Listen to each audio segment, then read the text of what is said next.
रावण की कैद से लौटने के बाद सीता निर्मल थी, लेकिन समाज में संदेह और अपवाद उठ सकते थे।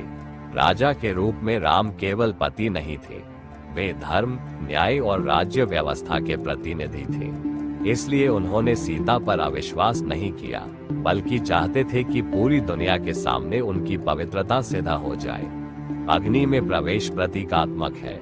अग्नि सत्य, शुद्धता और न्याय का प्रतीक मानी जाती है। कथा में अग्नि देव ने सीता को सुरक्षित लौटा दिया।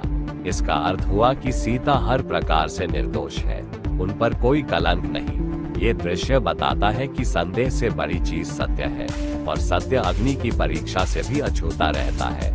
दूसरी व्याख्या कहती है कि असली सीता पहले से ही अग्नि की शरण में थी और लंका में छाया सीता रही। इस दृष्टि से अग्नि परीक्षा वस्तुतः वापसी थी, सम्मान, गरिमा और सत्य की ओर।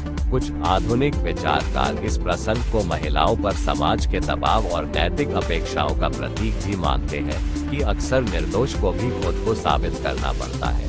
फिर भी कथा ये भी सिखाती है कि मर्यादा और न्याय के लिए कभी कभी कठोर कदम उठाने पड़ते हैं, चाहे भावनाएं कितनी ही गहरी क्यों न हो। सीता की अग्नि परीक्षा हमें 3 बातें समझाती है। सच्चाई अंततः उजागर होती है, चाहे परीक्षा कितनी कठिन क्यों न हो। प्रतिष्ठा और धर्म निजी भावनाओं से ऊपर भी रखे जाते हैं। जीवन में अपमान या संकट स्थायी नहीं होते।